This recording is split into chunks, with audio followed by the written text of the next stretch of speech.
Some Muslim leaders called on Vishvesha Teertha of Pejawar and appealed to him to not impose any ban on the Muslim vendors on the temple premises during the festival.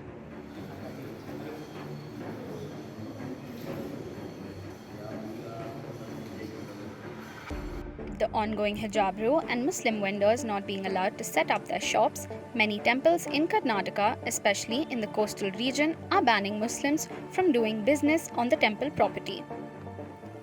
Their decision was based on a petition by the right-wing organizations who contended that the cow slaughter was going on unabated in the state.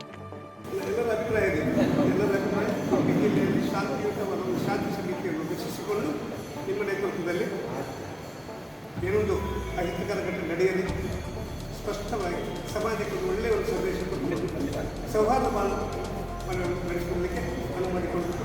ಪ್ರತಿಯೊಂದು ನಾಗರಿಕರು ಅದಕ್ಕೆ ಸ್ಪಂದಿಸಬೇಕೆಂದು ನಮ್ಮ ಕಳಕಳಿಯ ವಿನಂತಿ. ಇದು 4 ಮಂದಿ ಅಪೂರ್ವ cinema ಮಾಡೋದಲ್ಲ, ಅದರ ಇನ್ನೂ ಮಂದಿಯೆಲ್ಲ ಸೇವ್ ಮಾಡಬೇಕಾಗ್ತದೆ. ಅದಕ್ಕೆ ಅದನ್ನು ಹ್ಯಾಕ್ ಮಾಡ್ಬೋದು ಬೇಕು ಮುಂದೆ ದಿವಸದೆಲ್ಲ ವಿಚಾರ ಮಾಡಬೇಕು.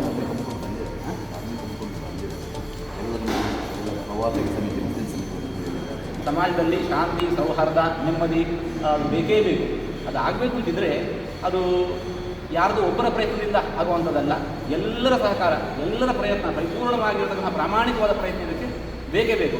ಅದಕ್ಕೆ ಮಾಡೋದಾಗಿದ್ದರೆ ಇವಾಗ ಆಲ್ರೆಡಿ ಅದು ಆ ಸಮಾಜ ಇರ್ಬೋದು, ಈ ಸಮಾಜ ಇರ್ಬೋದು, ತುಂಬ ದುಃಖವನ್ನು ಪಟ್ಟಿದೆ, ತುಂಬ ಕಷ್ಟಪಟ್ಟು, ತುಂಬ ಸಂಕಟವನ್ನು ಅನುಭವಿಸಿದೆ.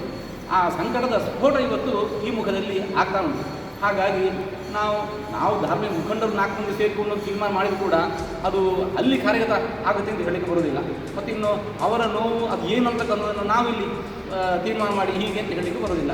ಆದ್ದರಿಂದಾಗಿ ಅವರ ನೋವು ಏನು ಎಲ್ಲರದ್ದು ಕೂಡ ಯಾಕೆ ಇಷ್ಟು ಇದು ಹೋಗಿದೆ ಅದನ್ನು ಪರಿಹಾರ ಮಾಡುವುದಂತಾದರೆ ಹಾಗೆ ನಾವು ಪರಸ್ಪರ ವಿಶ್ವಾಸವನ್ನು ಗಳಿಸಬಹುದು.